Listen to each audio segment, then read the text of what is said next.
Well, looks like we are greetings, greetings, greetings, and welcome to Heal Talk Tuesdays. This is Liza. It is so good to be here with you. Today is really precious for me because I have my friend, I like to call her my friend, my colleague, uh, Chris Gota with us. And Chris Gota is the CEO of Hawaii Cancer Care. And today we're going to be talking about cancer. It is Mental Health Week. It is the month for cancer. So I thought, why not for us to talk about this exact thing, that how cancer affects us and what is going on in our life. And it's going to be what? Conversational, right? Hi, Sure, Chris. absolutely. Welcome. Hi. Hi. How are you? I am doing good. How are you, my Good. dearest? Lovely. I'm a little bit chilly. It seems like fall has hit and we've had some breezes and cold weather. I kind of like it, but I'm cold. Well, maybe you have a heater at home. I have not started the heater, but that's one of the things that, it's autumn and it's Yes. Well, you start out October. with the scarf. Yeah, we'll start out with the scarf, and if I need the heater, I'll turn it on. But so far, this is good. Good enough for now. Right. And that's, you just prompted something. I was thinking, and it's like being cozy, being comfortable, feeling safe, Hmm. right? Yeah. So today's topic is exactly that. How do we create this, like a cocoon of safety, of a bubble of comfort zone Yeah. when we are going through cancer? Yeah. And knowing that you specialize in cancer care, why not we start with you, the effects of that, and then I'll chime in. Sure. So in our practice in Hawaii, obviously we see a lot of cancer patients every day, but you don't really, I mean, cancer touches so many people. And what we don't realize are the actual numbers of this. And October being Cancer Awareness Month, the month of October is the American Cancer Society has chosen breast cancer and liver cancer as the Mm, awareness, the types of cancers that we want to bring attention to during this month. And I think it's timely. October is that time where and breast cancer awareness is probably one of the more popular or well-known awarenesses when it comes to cancer. We have everything, we pink everything to bring awareness. But what really does that mean? And it really means just being aware of your risk factors for cancer, because unlike cancer in the past, it's not necessarily a death sentence. I'm finding this out with our practice is that it's still very scary. I'm not going to, sugarcoat things, but it is still very scary to get a cancer diagnosis. It's not necessarily a death sentence. In the mm, past years, we've had a lot of medical innovation. So a lot of treatments have been developed that actually, address cancer so you don't die from these cancers. But one of the biggest tools we have to battle death against cancer is early screening. And that's mm. where these awareness months and awareness campaigns come from, is not only be aware that cancer is still prevalent out there, but what are your risk factors? And we're always talking about what are risk factors, what makes us more susceptible to cancer. And all of that information can be found online, but I printed it out, and it's from the American Cancer Society, and you can log in and see all of that information on cancer.org.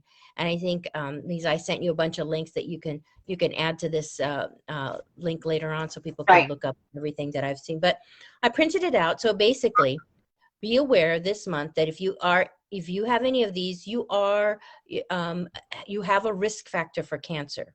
So, and these are smokers, obviously, and then people who regularly drink alcohol. And we can kind of go over what that means. What does a regular drinker mean? If you are 10 to 15 pounds or more overweight, if you have a history of cancer in your immediate Okay. family meaning your parents, your brother, sister, so your siblings or your children. So that's an immediate family member. Anyone of Ashkenazi Jewish heritage, and anyone exposed to the human papillomavirus, the HPV virus, and those who have a known exposure to environmental hazards such as radiation or toxic chemicals. So that puts you at a higher risk of cancer. And that just simply means that when you go to your doctor's appointment, your regular doctor's appointment, let them know about, hey, I'm a smoker, or I drink this.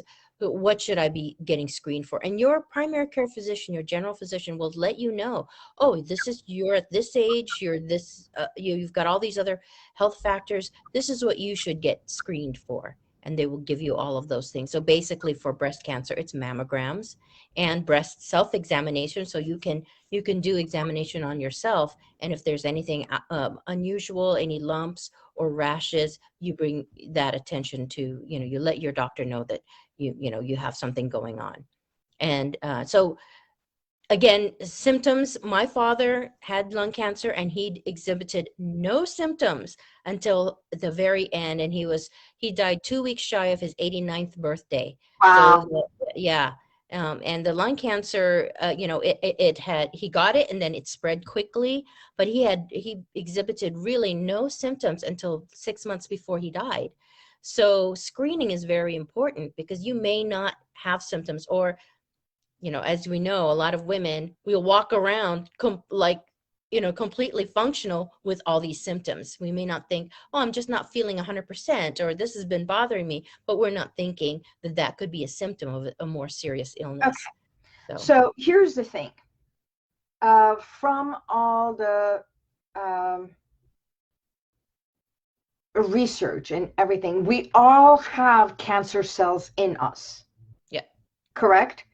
Okay, so some are, they develop, they grow, and others remain dormant, and there are a lot of people who don't even get cancer.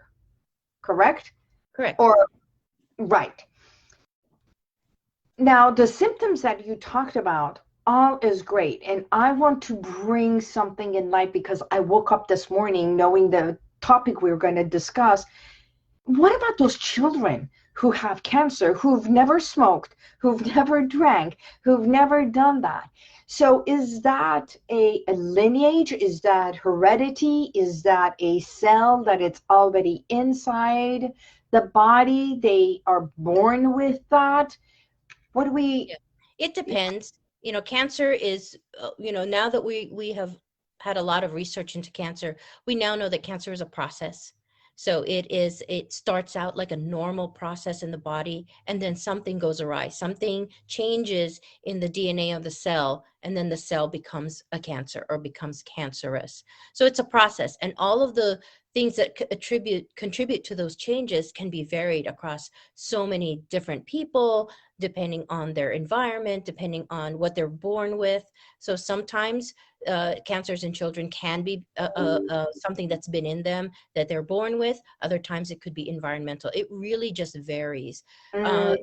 Statistically, though, people with these, risk factors, and, I was going to get to the end, the number one biggest risk factor that kind of covers it all is chronic stress.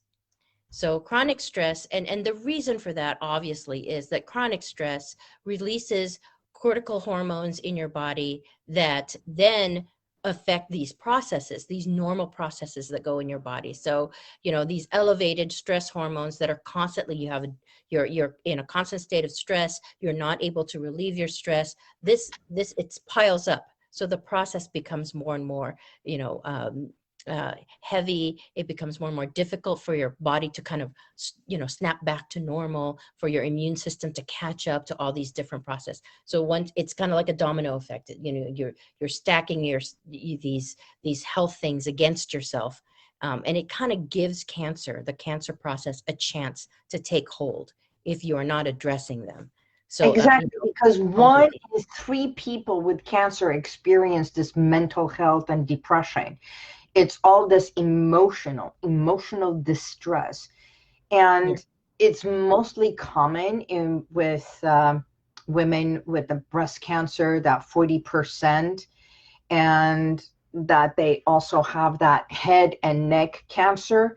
So it truly is attributed to this part, where in the alternative augmentative healing, we call our breasts the nurturer, the one that gives the milk, the nurturing, and the hugs and everything. So, you know, I've even heard that the less you give to yourself, the more you give to people. Be aware of, you know, the breast cancer. And there's people, you know, they can be selfless and they get it. So there's also up to 25% of cancer survivors that truly experience depression, and because of cancer. So it is like a dichotomy. If I am distressed, if I feel rejected, it's one of the deep rooted things within our subconscious. If I feel I am not worthy, I feel rejected, and not worthiness, not rejection creates this negativity that starts eating at us. And that in itself creates a depression. So does the egg come first or the chicken? Yeah, that's a great question. And that is exactly what happens. It's this cycle that, results in chronic stress. So the depression, the feelings of not being worthy, the anxiety that comes with all that, it does contribute to this chronic stress state that your body's in, that makes you more susceptible to cancer. And then, if you do get a cancer diagnosis, the statistic is that a third of all cancer patients experience, moderate to severe mental health issues. And it's not just the patients, it's also caregivers. So, and then of course, because cancer is prevalent, you could be in a situation where, like you said, something starts and then the cycle keeps going. You're stressed because somebody in your family got cancer or you got cancer. And especially for women, when you get this diagnosis and you start your treatment, you might be you in the position in the family where you are taking care of everything. You're taking care of, the bills, you're taking care of the cleaning, you're taking care of the children, you're taking care of, you're the one kind of in charge of getting all this operation going smoothly in your life. Then you get this cancer diagnosis and you're thinking, okay, what's my role now? How do I get all this still in place? How do I keep all these things aligned and still take care of myself? And, that's a very, very difficult thing to do. And the one thing that is probably the most difficult thing, and I have to attest that it was something I had to personally get over when my father was going through cancer, is to ask for help, right? Ask for help and accept help.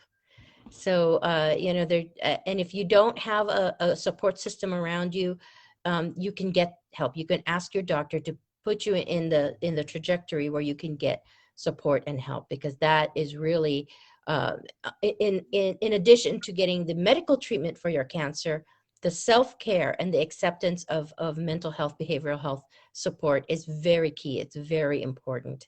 And I'm so thankful. One of the nice things that came out of the pandemic was this kind of the removal of the stigma for around seeking mental health support. Yes. Now it's very common and people are much more accepting of it, that I need to talk to somebody, and actually doing that and talking to somebody. So that is extremely helpful.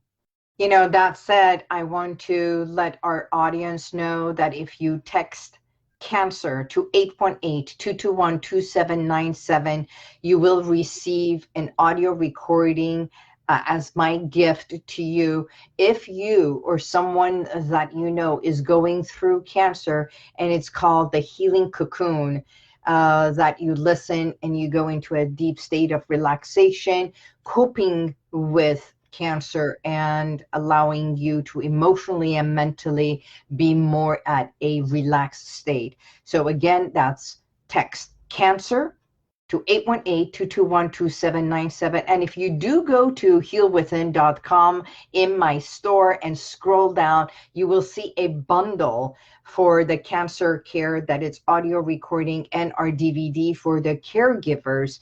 And that also helps the caregivers. So Well, great segue. Thank you for, you didn't even know you prompted it as I was going to talk And about. I totally endorse and encourage that, because there is a lot more research now going on.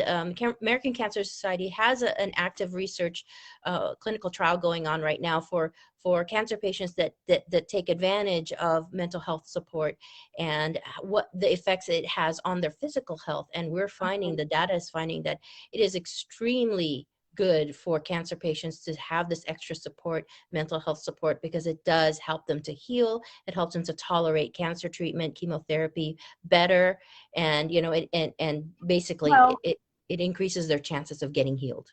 exactly. One of the things, not only got guided visualization, the hypnosis, the audio recording that I have, it also helps with the nausea, in Yep, order for absolutely. the The symptoms. body to calm, so they are not going through so much of a nausea, and also the emotional impact and everything. You brought up something interesting when you were talking about feeling overwhelmed. When we feel overwhelmed, there's the children, there's the husband, there's the home, there's the work, there's the parents, it's like being pulled from all directions, Hmm. especially women that become the caregivers, majority of women, not all women, and they become the caregivers in managing everything. It's like, when this news comes, either they are or someone they love, it's like, of all the things, this is all I needed. But I think there is a silver lining to everything. And by all means, I am open to hear your side of it, that sometimes it's such a drastic thing that happens into our life. And I'm not saying it's good, but the good part of it is you stop and start taking care of you. You stop and start asking for help. You stop and say, you know what? What about me? Hmm. Yeah. Yeah, it's true. And I think that when people have a much more somatic relationship with their body, where they're paying attention to their body, all of these things come into play. You do become healthier, because you start to listen to, why am I experiencing that pain? Why am I experiencing that anxiety? And in the past, it was kind of more heroic to just push right through it and keep working and keep going. And then now we're finding that when you ignore your body's signals, that can result in much greater illness later on down the line. So it is very important. You're right that unfortunately, sometimes it does take illness to kind of stop us in our tracks, and we start to pay attention to ourselves, or we start to pay attention to the things that, start to reprioritize, our days and our goals. And and it's still important to have goals to heal, to get better, to tolerate the medication, do whatever you need to do to set those goals to beat the cancer. It's very important to do that, but it's also important to remember, let go of these expectations, because it is going to be a big change in your life. Obviously, taking time off work to get treatment, that's going to be a big change in and of itself. And to just kind of be kind to yourself, and let yourself know that these changes are significant, and some things will get missed, but that's okay. In the end, they'll balance out, especially because you are going to get better, and you're going to beat this, and kind of take stock, and reprioritize, and maybe not put yourself out there so much, so that you are so susceptible to illness because of the constant chronic stress you put yourself under. So Exactly. addressing. Um, I can't see any of our audience. If there is anyone who would like to ask a question, if you do, please share, put a comment in there. We are here. Here's another question. Uh, what is what is the first thing we need to do if we feel a lump, if we feel, how do we know when to go for a checkup? It's like women are supposed to go for a mammogram once a year. you know, and then they say after you are like 70, you no longer need to do a mammogram. At what point, at what point do we know? Because children get it. 19-year-old, I know someone at age 19, she had Yeah. breast cancer, Yeah. breast cancer. So Yeah. help me. I'm So stuck. yeah, and it is difficult to say, okay, you know, you're in this circumstance, you got to go see this type of doctor, that type of Right. doctor. I would say, in general, see your doctor regularly, minimum once a year. You know, if you are not feeling 100%, or if you're, even if you are, you know, a lot like my dad, he would never complain about pain, never had any kind of indication that he was in any kind of pain or distress. So of course, you know, you think he's fine, and you may be that type of person where I'm fine. It's just a little thing here and there. So but if you're very busy, or you're under a lot of stress, or you, maybe it's not a constant stress, but lately there's been stress. Lately you've had to care give, you know, your aging parents. Lately you've had to help someone move, you know, all these things that are, let your doctor know, your medical doctor. So even if it's something emotionally that's bothering you, or mentally that's bothering you, or you know that you're undergoing a lot of stress, let your medical doctor know, your general practitioner, the one that you see once a year. Let them know, doctor, I'm under a lot of stress lately. Right. And they will tell you, okay, maybe we should go get some these screenings. You're not, you know, you're 19 years old, you're not really in that group yet, but because you're going through a lot of stress, why don't you just go and get a screening for this or for that? You know, and your doctor will know, the one that you see on a regular basis. And if you aren't seeing a doctor on a regular basis, that's something you really need to think about. Think about going to see somebody. You know, you're like, oh, I'm fine, I don't want, you know, there's so many people like that. I was like that for a long time. I was like that. I'm Right. fine. I'm okay. But luckily I was around a lot of doctors, and they basically just pinned me down, said, okay, you got to take your full panel of tests, this and that. And of course, anyone that's in the this normal stages of changes in life, you know, you just had a baby, you're about to have a baby, you're reaching the menopause age, you just had menopause, you know, all of these stages, it's time to really maybe put a little bit focus on your health. Let your doctor know what's going on with you. And if your doctor says you're fine, and you still have this, you know, that instinct is telling you, not fine, go get a second opinion, go to another doctor, just True. talk to somebody about it, so that you are not trying to figure these things out on your own. And of course, although there is a lot of information online and on the internet, it can get confusing. Just, if you're curious, look it up and find out, you know, is this something that I should be concerned about? And it will help you get the help that you need, the care that Right. you need. True. About 2 years ago, before COVID and the pandemic and everything, we were doing group sessions here at my healing center. For those of you who are in the Los Angeles area, we're starting our women's group sessions. And one of the group sessions was coping with menopause. So we're going to start that again. And if you are interested, by all means, let me know, message me, and you can also go to my website and check the group sessions. We are restarting, and we can even do something about emotional coping mechanism, because one of the things that is truly recognized for cancer patients is to manage the health related, managing and improving your mood. So it can be mindfulness. We do Yeah. mindfulness techniques. It can be relaxation techniques, which is relaxation technique is part of the hypnosis, guided visualization, cognitive therapy is part of it, even meditation. So there is a lot of things that are happening on the app. As I said, if you text cancer to 818-221-2797, I'm gifting you an audio recording for cancer, either for you or a loved one. If you know someone, help them Yeah. relax. With all this, one thing I didn't know is when we are under such duress, especially uh, young adolescents that have their loved ones going through cancer and they can't handle it, especially if Mhm. it is a grandma or grandpa, and they are so attached to them. Loss of a grandparent is traumatic enough, but when they see them and they can't be with them, Yeah. and this in itself affects them so much. And through this pandemic, I've had many clients that because they could not be with their loved ones, they were in the hospital and everything.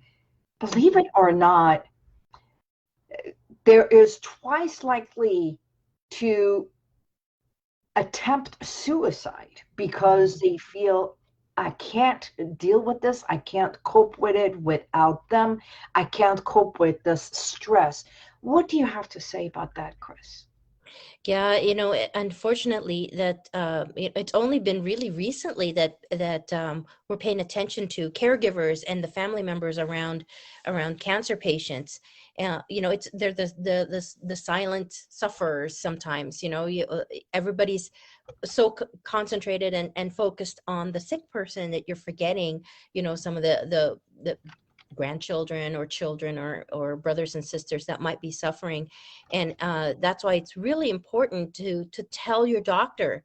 And even if you notice that a friend of yours is having a particularly hard time, especially if there's young people listening, and that your classmate or someone someone in their family is suffering, just let them know that there's help out there for them.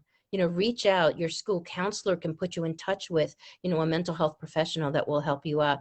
And really, it is not it's really about letting this person know that they won't die from their anxiety. It feels awful. It's yucky. You don't like to feel it, but we can get through it. There's techniques, there's ways to get through it so that you can survive. Because sometimes it's just letting them know, yeah, it feels terrible, but let's get through it. We can breathe through it. There's ways and I am a very, very, very big fan of hypnotherapy and the gift of hypnotherapy that has been, apparent in my life and all of the stress that I was dealing with. We ran multiple companies before my husband retired, and I'm still working, and I've got children that I'm raising, and recently a parent that I had put help through hospice. So just all of those things all together, if I didn't have mental health support, hypnotherapy on my side, in my court, I think I would have had a much harder time. And definitely feeling a lot healthier because I'm getting not just checked out and healthy on the physical side, but checked out and healthy on the mental health side as well. So, and if you are seeing someone in distress because of either a cancer diagnosis or someone in their family with a there's lots of little roles you can play. When my father was in hospice and people said, "What can I help with?" I really had to answer that question. Okay, what can you help with? So, I have this house that a lot of my relatives come over, and I always feel like I have to be the hostess, right? So that's the one thing that stressed me out. And I'm like, why am I stressing about that? So I told my cousin, you be the hostess. I'm going to go take a nap. Anyone that comes to visit, you're the host. This is your house. You take over for the 4 hours that I'm going to, whatever, couple hours that I just need time to myself.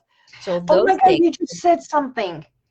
If only every one of us, especially women who are the doers, right? The caretakers, the doers. We always do this for our children, and Mhm. we say, time out. We forget to give me time to Yeah. ourselves, Yeah. right? Yeah. And there Mhm. is nothing wrong of saying, you know what, um, mom, it's my time. It's mommy time. I need my time. And it's not for, and also it becomes like, it's not a punishment when I say, you know what, go and have a time out. So Mhm. time out is not always a punishment, because if you start doing a time out for yourself, it means I am taking this time to regroup, to recoup, to Reset. reconnect, and then come and deal with whatever it is that it's happening. Yeah. Yeah. And we find ourselves in circumstances that we sometimes can't physically escape the circumstance. We have to be here. We have to attend this meeting. We have to go to work. We have to. And so it's a matter of how you get through that day, that hour, breathing technique, or like you said, taking a break, scheduling time to go take a break, and not doing things that will kind of worsen your situation, which brings me to the next cancer that is brought up in October, liver cancer awareness. Oh, And anger, yeah, and resentment. yeah, so in the metaphysical sense, the liver deals with anger, but the liver also has to process alcohol. And so, Right. my public service announcement is that you really take a kind of a look at how much alcohol you're intaking, because alcohol and regular use of alcohol is a risk factor for cancer. So, a lot of us don't face that. It's like, oh, I'm not a smoker, I'm fine, but you may be a drinker. And what is routine regular drinking? According to the American Medical Association, it's one drink a day. And what does that mean? So it's either a beer or a wine cooler, a 12-ounce beer, that's one, Okay. or a 5-ounce glass of wine, or a shot. So if you're doing that on a regular basis, you have a risk factor for cancer. So take a look at that and how much alcohol you're consuming, and then take those Is steps. that in Go get United checked States? out. Is that in United States? Because France and Italy, and there's countries that their alcohol, either a shot of vodka or their glass of wine, Right. is part of their daily life. Absolutely, absolutely. But usually that is not used for stress. That's used, right, that type of consumption. It's a normal, traditional way of having dinner. But in the Okay. United States, unfortunately, that is a gateway, and we have to admit that alcohol is an addictive substance. So that the tradition of having wine at dinner can be a gateway to substance misuse or Mm. overuse or So addiction. it is So the emotional connection to the yes, behavior. absolutely. There you Yes. go. And then it ties back to chronic stress. If Right. chronic stress is in your life, maybe the traditional wine at dinner can become something negative if you're not watching the stress, if you're not watching the alcohol intake. That can turn into something bad. You're And so again, right. it puts you at the risk factor for cancer. So just be aware. Let your doctor know. Hey, I used to drink a glass of wine a night. And I'm now finding out it's more like 2 glasses or 3 glasses. Let your doctor know, and your doctor will tell you, okay, for your age or your stage in life, that might be too much. Think about cutting down. Or, hey, that's fine, but maybe cut down on your stress. And But do we have all of to those share things. that Yeah, with the doctor? I mean, it's like, you it, should. You should. I think recognizing, recognizing why we do what. So that's why everything that I do in my method is the way I do my practice is evoke, embrace, evolve, is Mhm. evoking the underlying cause, the reason we are doing whatever it is we are doing. So if it is over drinking, overeating, overwhelming, that in itself, drinking socially may be accepted. But when Mhm. you overdrink, just like you said, 2 or 3, because of boredom, because of anger, because, you know, I Yeah. get emotional and I go and reach for the cigarette. I go and reach for this, or, I've got nothing else to do. This is the only thing I can put my hand on it. And by golly, this is going to numb what I feel. Mhm. Right. Yeah, and obviously you can't share with your doctor everything that stresses you out in life, but you can say in general, I'm stressed out because of this. A doctor will absolutely let you know if you Mm. are engaging in risky health behavior, or if you're fine, or if you're not fine. So, share, and then also sharing those bits of information with your general health practitioner allows that practitioner to refer you to support that can be covered by your insurance. Because if you're Beautiful. just, yeah, and that's really what it is. Unfortunately, there's the, insurance doesn't cover as much or doesn't pay as much. So sometimes we have to kind of, seek out alternatives and pay out of pocket. And I'm hoping that, the United States will recognize, the healthcare industry will recognize how important mental health support is, and either pay more for it, pay doctors more to take care of patients' mental health, and also to really increase the opportunity for people to get mental health support early in their disease, early in their health journey, rather than wait until it's really bad. So that's what I'm hoping for, so that there's much more of that preventative, I'm getting the support I need so that my chronic stress is cut down, so I don't get sick in the first place, rather than waiting until sickness happens and then all of a sudden there's all these health issues to contend with. Preventive. You Yeah. know, the same way as a lot of people go and exercise to take care of their body for the outside, it would Mm-hmm. be lovely if we start doing this preventive mental and emotional care in order, even if it is to talk to someone, go for a walk and have a conversation. And as you said, for the industry to recognize mental health as it has been. Mm-hmm. It's not as big as it used to be, or should be, not used to be. And so, yeah, are other countries more hands-on to taking care of mental and emotional health?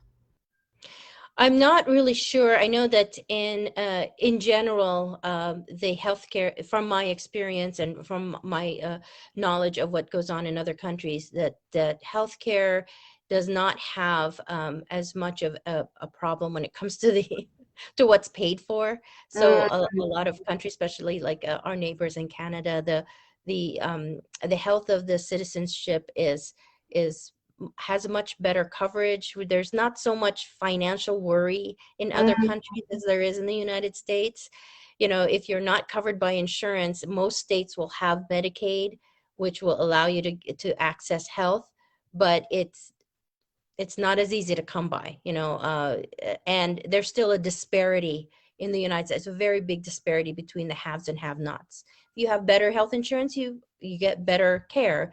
If mm. you have more money, you get better care. So that's a problem, I think, that unfortunate in this country, that maybe places like Italy, France, and Finland, and places like that don't have a problem, because they don't have that health disparity because of financial issues that this country has. So I'm hoping that will change also, that we have a little bit more equality and parity when it comes to the care that's needed by the people of the country.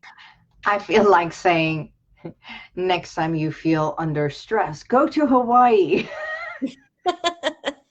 I know. Right now, though, Hawaii unfortunately is experiencing a little bit of an uptick in COVID cases. So they're saying you come if you absolutely necessary, and that's because obviously their hospital systems are not as much. They don't have as many hospitals Right. But I on felt on like the island. I So wasn't thinking of that part. I was thinking about just go to the sand, to the ocean, yeah, let go go to of your your happy place. worries. Just let them go into the water and allow the Well, waves to take it away. one thing I do recommend is that people watching this, if you haven't already signed up for Liza's daily email, her daily affirmations, let that, honestly, let that be the first step, so that every day you look at the email, you open it up, you say the affirmation, you take a couple of deep breaths. I think that has really cut my stress levels down tremendously. And when I forget, something's missing in my life. I'm like, I didn't say my affirmation today. Better get at that email and open it up and say my affirmation. But taking those extra steps to take care of yourself emotionally and mentally really has such lasting and impactful, effect on your health. And so if we can do that, if that's the one piece of information we can share with people today, it's doing that. Give yourself, do some self-care, so that you start out on a much more even playing field when it comes to your health. Right. Thank you so much for that. I love that plug. It was very intentional. And when I sent the daily affirmations, never will you see the same affirmation go out twice. And that's because I put my heart and soul in picking the right ones to go out at the right time. And it's with all love. And I think it's because I want each and every one of my viewers to feel the same, that I am here for you because you matter to me. That said, thank you so much for showing up, standing up, speaking up with me. And we look forward to doing many, many more information on mental health, on cancer health, on women's wellness together. Thank you so much, Chris.